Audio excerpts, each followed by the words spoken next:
Hello and welcome to Dinim 21. I am your host, Mamish. Halacha Brura. We're going to go ahead and start over. Justin B., I know where we are. Thank you. Let's start that paragraph and hit the ground running. Type 1. Get a hallelujah and an amen. Isser Amira Lagoy b'Shabbos. All right. How many of you have ever heard of a non-Jew? Type 1. Type 1. Lafib Shuto, Jacques. Lafib Shuto. It's Lafib Shuto. And remember, this is the Dinim class for Noahides. And Noahides will interact with the Jews on Shabbos sometimes. Now, Justin B., what was our character again? Was it Bob the Noahide? What was our character again? Bob and Moshe, right. Okay, Bob and Moshe, type 1. Bob's the Noahide. Moshe is the semi-educated Jew. And we're in a hotel, right? And Bob works in the hotel. He is a good Noahide. He has rejected Jesus, and he believes in the 7 laws. He's a bellhop Bob. And the Jew heard once maybe there was a righteous non-Jew in the world that theoretically gave up Jesus. He's not sure about it. And he met Bob, type 1. So, Isser Amira Lagoy b'Shabbos. At this point, we'll say that Moshe, he's not clear on what his duty of behavior is to be with the non-Jew Bob, type 1. Does Bob cook for me? Does Bob do nothing for me? Can I talk to Bob? Can Bob exist? Can Bob be in the hotel when I'm there? Should I be in a hotel where Bob is? I don't know. Makayris for time. So I'm going to be very, very rational, and I'm going to ask my Rav, is there such a thing really as the Shabbos Goy? Type 1. Now, if you don't like the word Shabbos Goy, you can call it Amira Lagoy, Amira La'akum, or Amira Lanachri. It's the same thing. My book actually calls it Amira Lanachri. In Halacha, it's called Amira Lagoy. And sometimes it's Amira La'akum. Why? Because they're all the same thing. Amira means saying, telling to.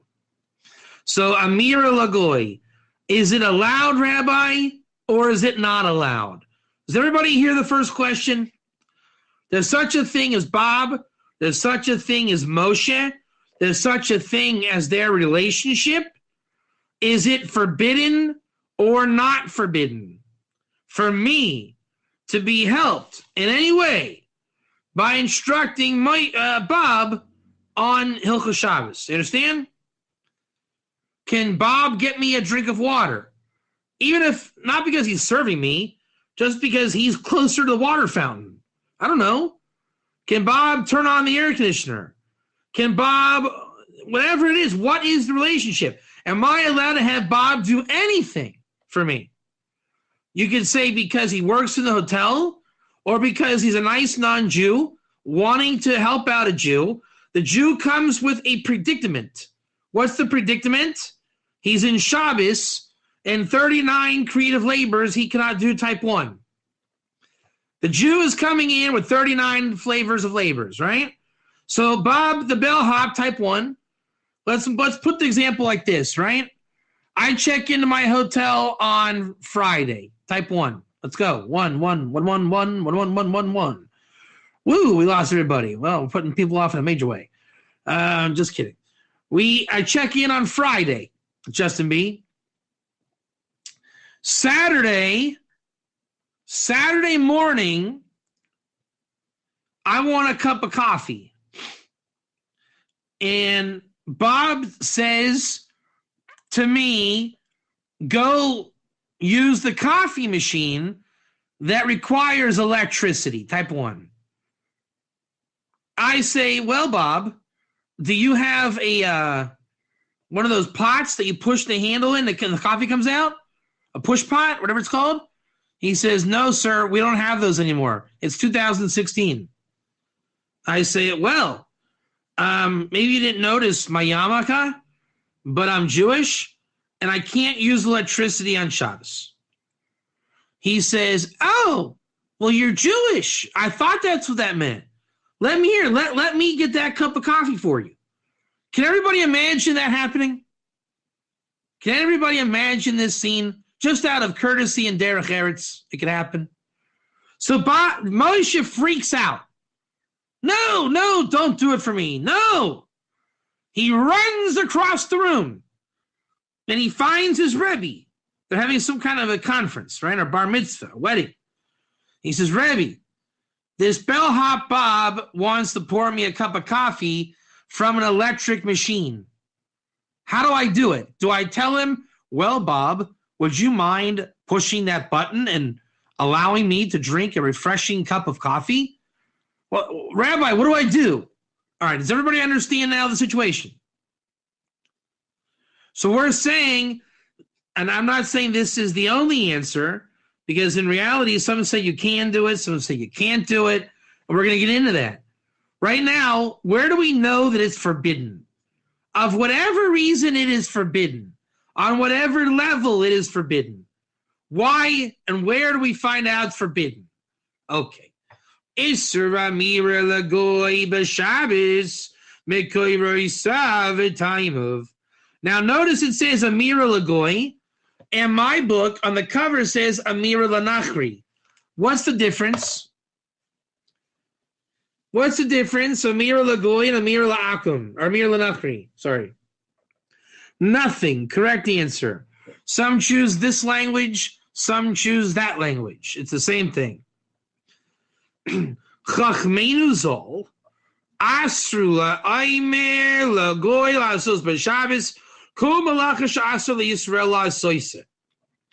The rabbis forbade all creative malacha that I am forbidden to do to command the goy to do it for me. If I cannot make myself a cup of coffee, says Moshe, Bob, the bellhop Bob, cannot make a cup of coffee. If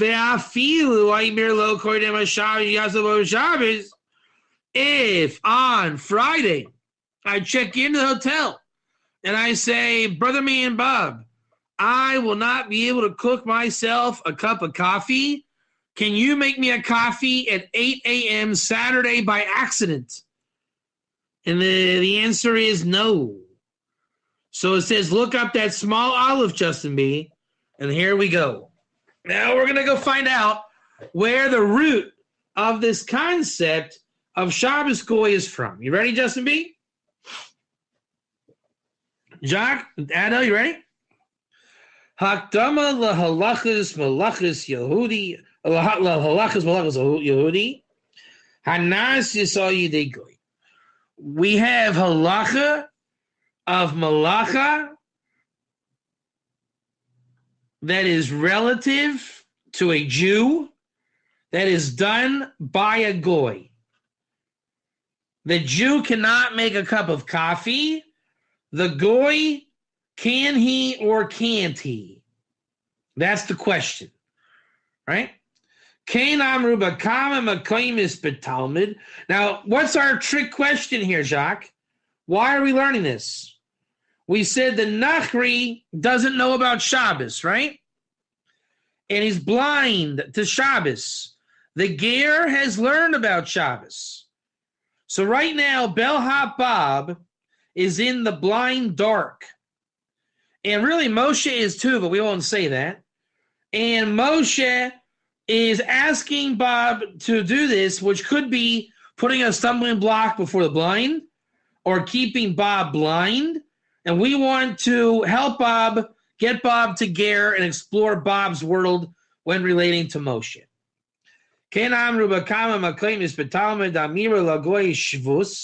It's a rabbinic prohibition, which means it's allowed by the Torah. Look in Shabbos 150, Gittin 8, Erevin 68, Bava Kama 80b, Bava Mitzia 90a, and more. But asking on Friday, so it's a different stipulation. Now, where is this base coming in? That's at the end.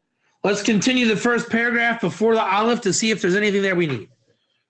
Uladas Rambam Perek Vav Mehilchos Shabbos Halacha Aleph Tam HaIsruhu. Why is it forbidden? Granted, we're assuming it is forbidden. Why is it forbidden? The Rambam says it's forbidden. If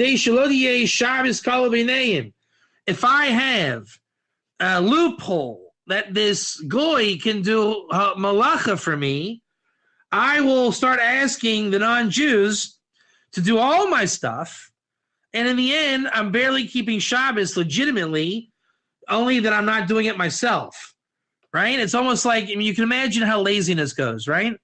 Everyone look in your immediate surroundings right now when you've done that type 1, okay? Type 1, let's go. Now imagine asking someone to bring you something right next to you. For me, my phone is just out of reach, okay? It's just out of reach. Imagine if I started yelling, waking up my kids, Reuven, get down here. And he comes down, Ma, what? Can you hand me my phone, please? He would be shocked, wouldn't he? Like, seriously? You can't get up and get your phone? I mean, it's just out of my reach here. So I would say, give me my phone, please. He'd say, okay, here you go. Can I go to bed now? Yeah. Now, can all of you see something in your own immediate reach, just out of your reach? And imagine asking your wives or your friends to come and give you that thing. Type 1 when you copy an analogy. You would really start to disrespect the people around you, wouldn't you? Reuven doesn't deserve to sleep. He needs to be woken up at 9:30 by a Meshuggah father who can't get off his tuchus 2 centimeters to pick up the phone. So imagine on Shabbos, right? Bob, gee, this light is really irritating. Oh, don't worry, Moshe. Let me turn that light off for you. Thanks, Bob. Oh, Bob, I've changed my mind. It really is dark in here. Wow, it's so dark in here, Bob. Oh, okay, Moshe, let me turn the light on for you. Bob, wow, the water is so cold already. Wouldn't it be great to have a hot cup of water for tea and coffee? All right, so you can imagine using a Shabbos goy without any kind of fear of heaven, assuming Shabbos goy is allowed on any level, which really it's not on a rabbinic level, but because of the loophole in Torah, technically it's allowed. Imagine using that loophole with no fear of heaven. Type 1. Type 1. It's like saying a woman is a helper for man, right? Ezra Kenegdo. Type 1. So every minute of your marriage, start saying, honey, can you please do everything I say and bring me everything I need since you're only created to help me? That won't last very long, will it? Not going to last very long, is it? So now, okay, the Rambam says that's why, because you're going to make it very light. In Shabbos will be light in your eyes. And you're going to just come to breaking Shabbos by yourself. Because you're going to say, you know what, if Bob turns on the lights, I'll turn on the lights. There's no difference. Shluko shel Yehudi, va'afa bi shalacha rochevis biyadenu shein shlichus goy, mekum makom lechumra yesh shlichus goy. I didn't get that. V'yesh omrim shetam ha'isr. Hold on a second.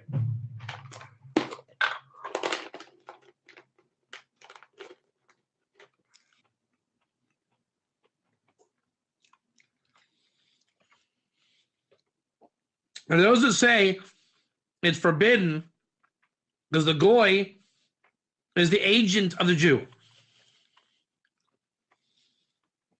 even though the halacha rochev is b'yadeinu she'im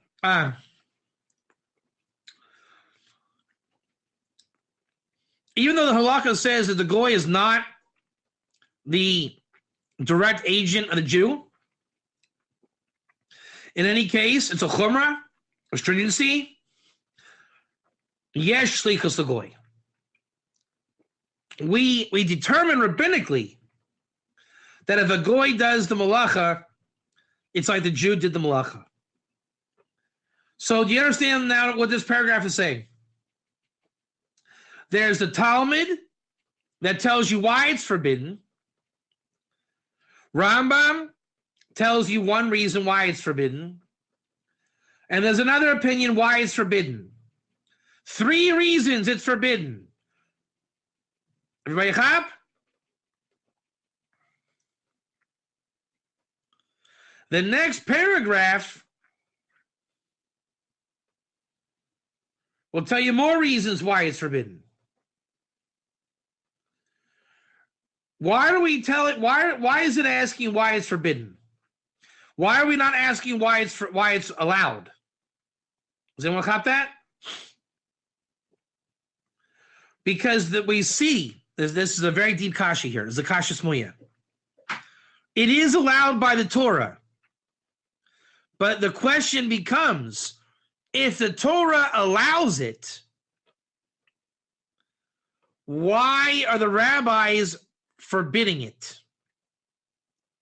Jacques, you cop that? It's a natural allowance in the Torah. So there's the rabbis want to take that away. Why? And when you understand the contrast of that rabbinic fence, then you start to understand that halacha. Now, if the Torah allows it and the rabbis want to forbid it, what's the bigger kasha smuya, Justin Becker? Under what conditions does the Torah allow it? You guys cop that? The Torah allows it. The rabbis limit it. That begs the question, under what condition of the fact that the Torah allows it, did the Torah intend for it to be allowed? That's the whole thing on one foot. What do you think? All right, so now let's go into the Talmud. You want to find out now? So we know it's allowed by the Torah simply because it's not forbidden. Nowhere does it say it's forbidden. But the rabbis felt the need to forbid it in the fence. We call that Noahide law. This is now part of Noahide law. I expect to find a ger in here somewhere. And we want to know, what are the rabbis taking away? Why does the Torah allow it? And what does the Torah intend if it allows it all? Right? Okay. So the first is the Talmud giving its reasons why it's forbidden.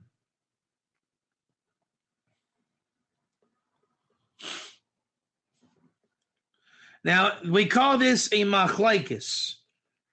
The rabbis argue or give different points of view why it's forbidden.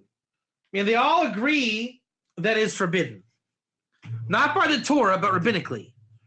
But the reason rabbinically is the question. In fact, I'm going to, before I go to the Talmud, this is itching at me. I want to read the next paragraph, okay?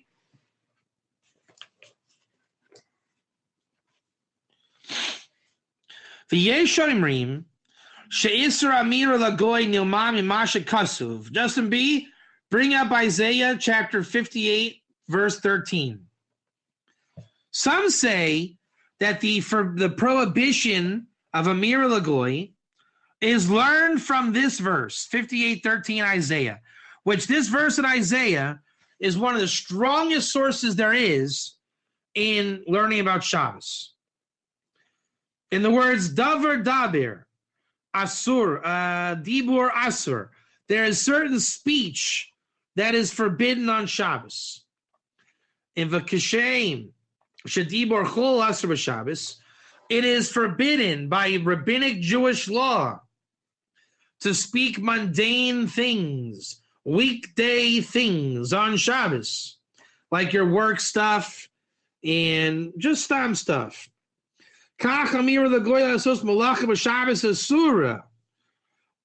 commanding a non-Jew to work for you is absolutely mundane, and therefore the non-Jew cannot do it because you don't even have permission to ask it.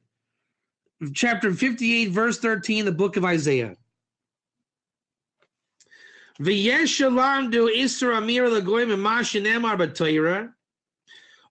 can learn it, and Justin B. also bring this up. Exodus, or Jock, someone bring this up. Exodus chapter 12, verse 16. Exodus 12, 16. Kol malacha lo yasavim.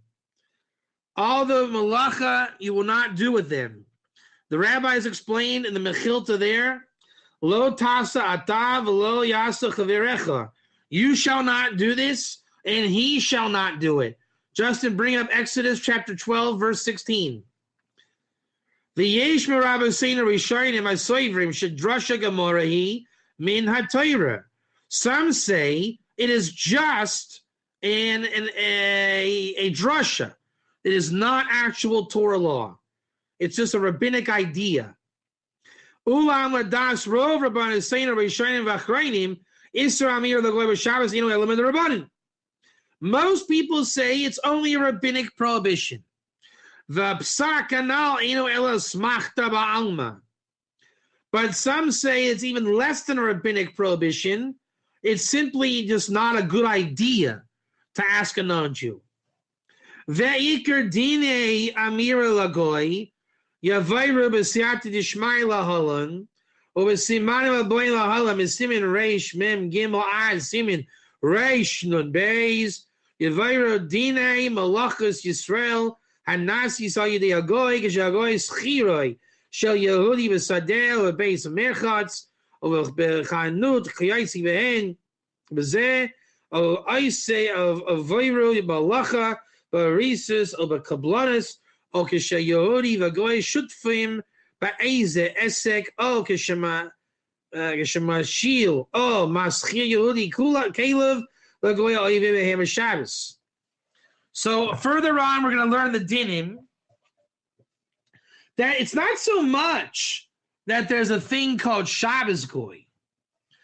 It's more like what happens when Moshe owns is a realtor, type 1. Moshe is in real estate, type 1. Moshe is in real estate. He buys cheap, dilapidated houses and flips them for a profit, type 1. So now, Moshe obviously has non-Jews working on his job site 24/7, type 1. What are the laws Moshe must adhere to when Stan the man is working on the house on Saturday morning? Can Moshe own a company where Moshe where Stan the man is working for Moshe the Jew on Saturday? You see it now? If I own a shopping mall, can the non-Jewish store owners operate on Shabbos? And there's many, many, many halakhas like that. So on one hand, there's Shabbos Goy, literally, and then those that forbid it. And the bigger picture is what happens when non-Jews work on Shabbos, and there are Jews in the world in their proximity, and they mesh. What are the halakhas of that working out? Everyone with me? Type 1 or 2? All right, so we're going to deal with the whole book deals with those dinim, and that's not our interest. All right, the Noahide Bob at the hotel is not that guy. I mean, he might be if the hotel owner was Jewish. But Moshe is not the hotel owner. Moshe is a Stam Yid coming to the hotel. So the last thing I read, we're not going to do. But the first two paragraphs we will do. And we will do them extensively. All right? So we have the Talmud, Rambam, Isaiah, Exodus, Mechilta, and let's see, we got Beis, Gimel, and Dalid. Let's read Beis, Gimel, and Dalid. Look in Rashi and Shabbos, Avodah Zorah, Sheksav Shehu Mashum Shanachri Hu Shlucho Yisrael, Ubahagos Maimanai, Ksav Dahaina Mashum Sheyesh Shlichus Lanachri L'Chumra, Hina Yadua Sharabaseinu Harishainim in Nechlaku, Im Yesh Shlichus Lagoy L'Chumra, or She'ain Shlichus Lagoy L'Klal, V'yesh Merabaseinu HaPaiskim Shekesvu, Dafilo Im Tim Selaimar, the Yesh Shlichus Lagoy L'Chumra, Makom Makom Hainu Dafkalin Yeribis, Aval Le'inyin Shabbos, Ein Shayach Shed Dehei, Shlichus Lagoy Klal. V'yesh Merabaseinu HaPaiskim Shesayvim Dafilu, Im Tim Selaimar, Sheyesh Shlichus Lagoy L'Chumra, Le'inyin Shar Isurim, Makom Makom Le'inyin Shabbos, Ein Shayach Shed Dehei, Shlichus Lagoy Klal. Vavati divrei hapaiskim b'zeh ba'irich mavo b'sefer zeh. Keng sav Rashi with a Zora Shema she'asu l'Yisrael le'emar l'goy asu l'kach zehu mashum b'maitzi chavsecha v'diver davar eser v'cheinu b'shaltus. Parshas Vayira, okay, v'ayim mavo sefer zeh hanaf kamina bein atamim b'zeh. Look in the biurim v'orech rochiv b'vavor l'zeh. Okay. So we don't know why it's forbidden. Is it because it's like you're doing the work yourself for the Jew? Is it like you're going to come to break Shabbos as a Jew? Is it because the non-Jew is the momentum from the Jew himself? Is it because it's forbidden to speak that way? Is it because he who does work is like the one who did it? Is it on a level of Torah, rabbinic, just an ideology? Or is it purely like the idea that I flip houses and therefore the construction company cannot work for me? Does everyone see the question? There's something called a non-Jew in the world. And there's something called a Jew in the world. And the question we're asking, because the Torah did not close the door on the Jew speaking to the non-Jew, the rabbis feel it is necessary to close that door somewhat. And they argue on the reason that door is closed. And then some will argue, since it is only partially closed, because you cannot say the Torah closed the door because the Torah didn't close the door. Therefore, when the Torah keeps the door open, what are the parameters of that open door? And in the ger work, does everybody see where the ger comes into this? We say Amira Lagoy, Amira La'akum, Amira La'nachri. Type 1. Type 1. We're going to say, what is a Nachri? What is a Goy? What is an Akum? What if Bob is a Jew? Type 1, Bob's a Jew. Can Bob command a Jew to do work for Bob?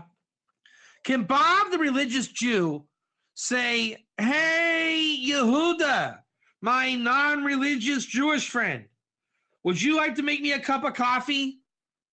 Can Moshe do that? Can Moshe have his lesser religious friend do it? No.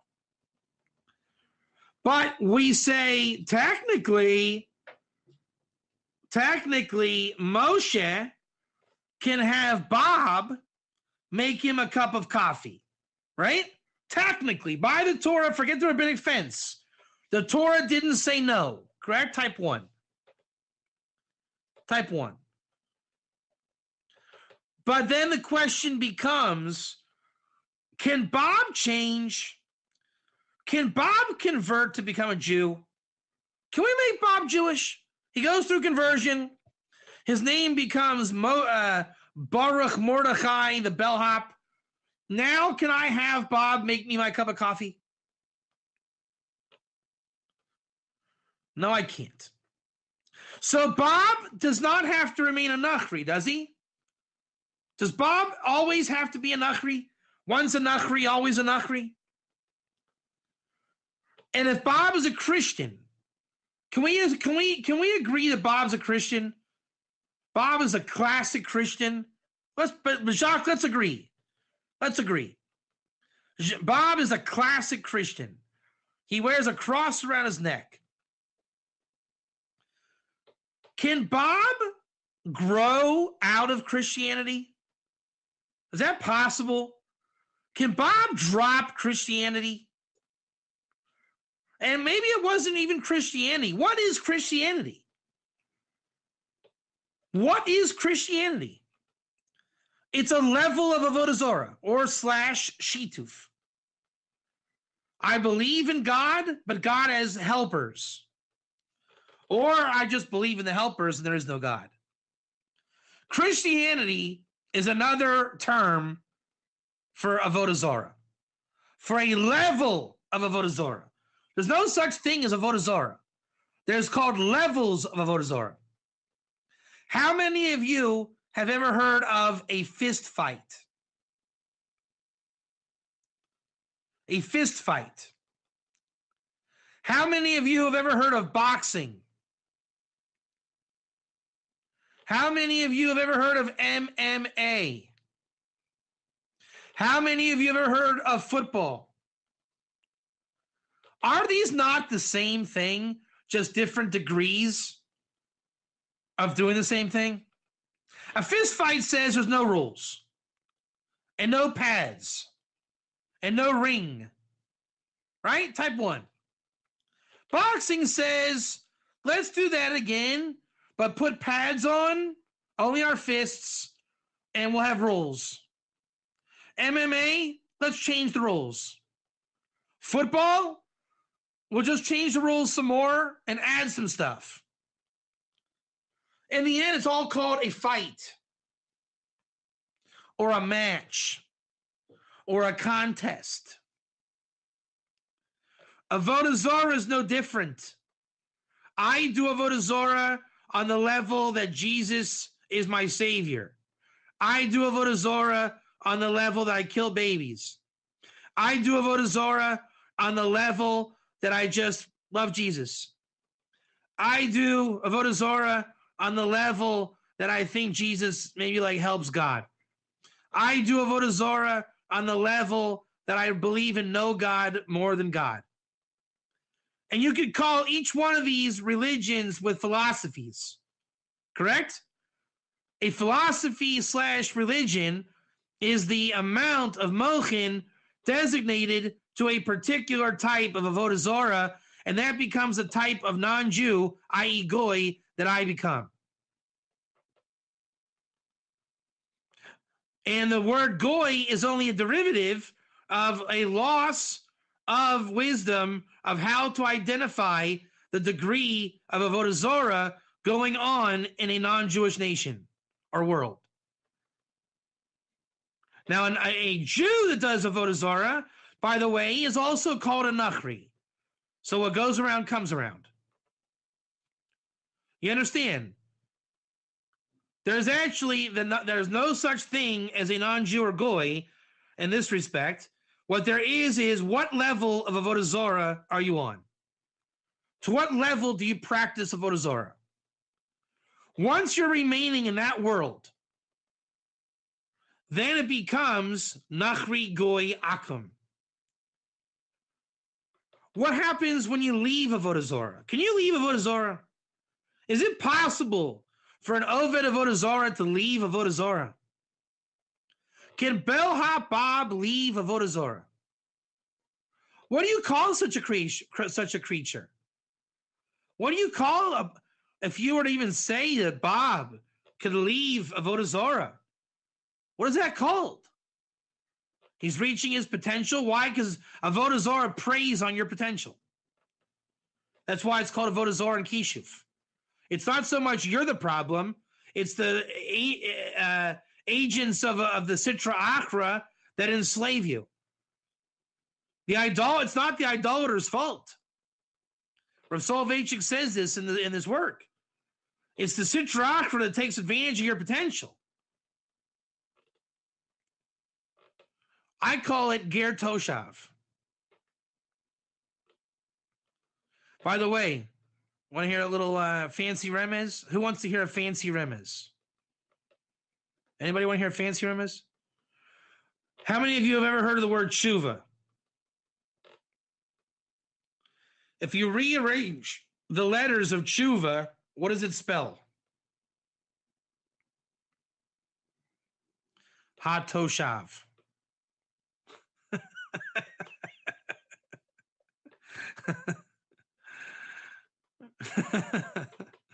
That is definitely not an accident.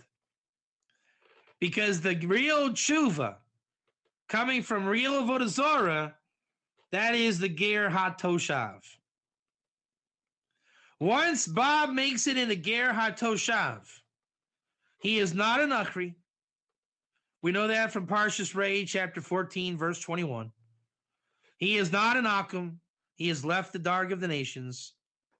He is not a Goy. He is a Ben Noach or Ger Toshav.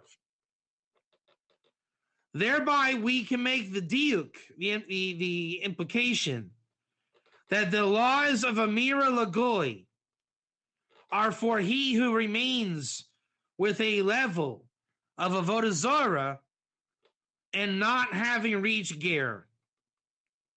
And you can imagine also, it's not good for this idolater to work for the Jew on Shabbos. Why would a Jew who is designating Shabbos to God and not Avodah Zarah, and then he's going to be interacting with idolaters? Does that make sense to you? All the more so if the ger is around the Jew on Shabbos. Why would the ger serve the Jew? As if to say, I'm not really a ger, I'm an idolater. Also doesn't make sense. Why would the Jew want to break Shabbos? It's like him saying, I'm not really Jewish, I'm really an idolater. Any way you look at it, it has to be done kosher or it's a little strange. All right. Let's go to the Talmud, shall we?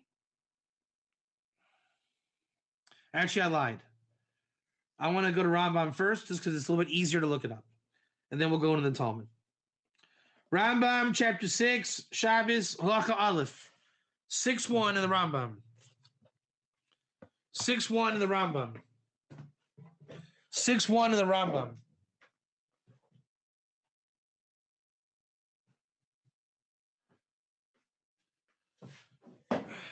Six one in the Rambam. 6:1 in the Rambam. 6:1 in the Rambam. 6:1 in the Rambam.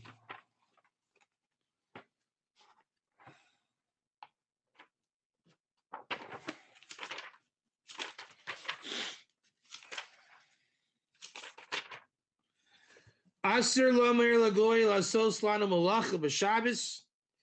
Afal pi she'ena mitzava al haShabbos. Va'afal pi she'amer lo mekoydem haShabbos. Afal pi she'ena tzarich la'oisa malacha ela la'achar Shabbos. U'dvar zeh aser midirei sofer kadei shelo yeh Shabbos kal b'nein v'yaval asos ba'atzman. Okay? You all got that?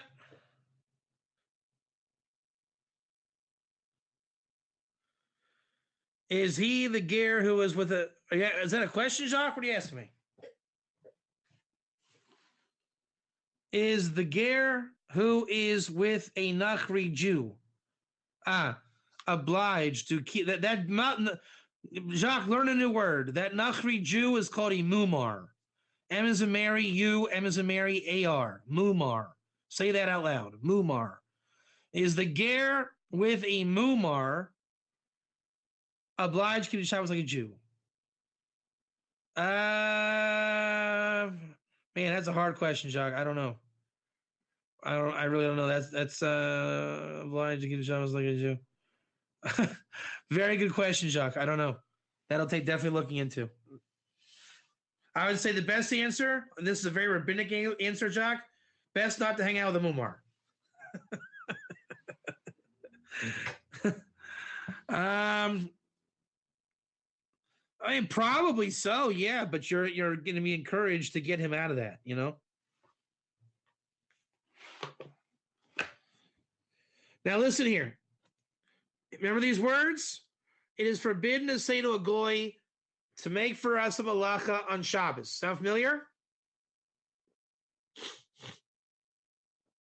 Even though he is not commanded on Shabbos. Now that is huge. That is huge. That is What is the underlying principle of this class?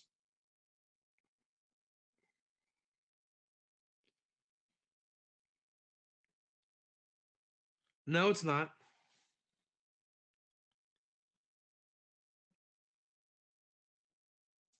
No. What is our constant underlying principle and agenda in this class?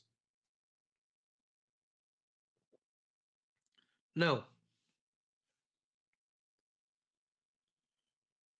To show ger in Noahide halacha. Type 1. And you know what we just found? Ger in Noahide halacha. Want to prove it to you? It is forbidden to say to a goy to do for us malacha on Shabbos. Ready? Here it is. Listen for it. Listen for it. Even though he is not commanded on the Shabbos. Who is the non-Jew commanded on the Shabbos, Jacques?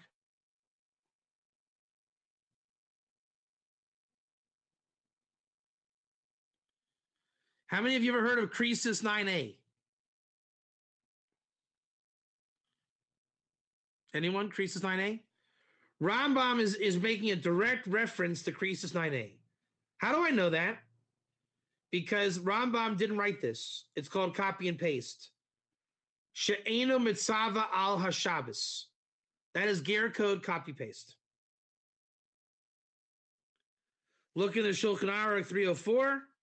Look in Creasus 9a.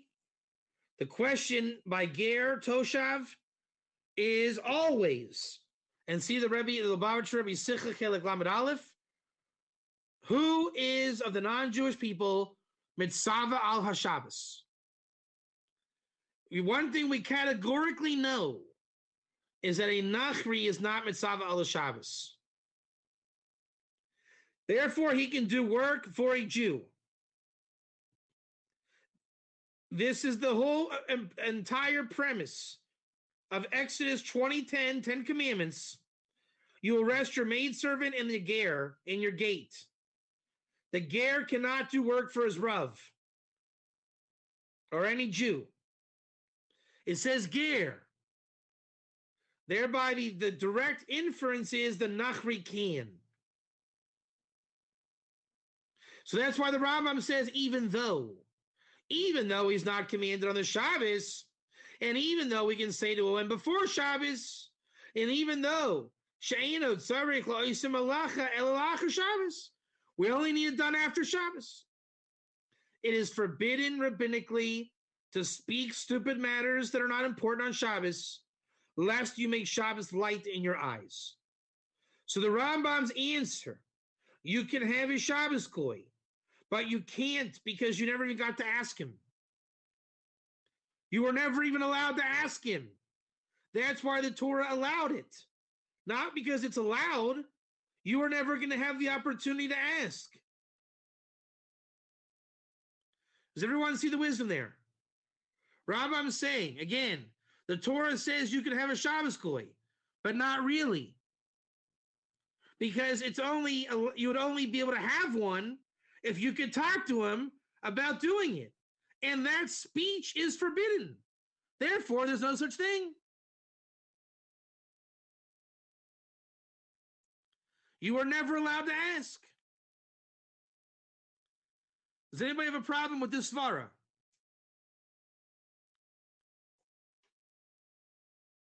Does everyone understand the consequence here?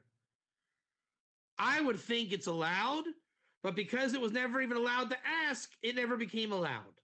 One or two.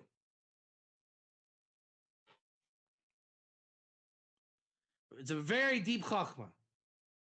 Very, very, very deep chachma.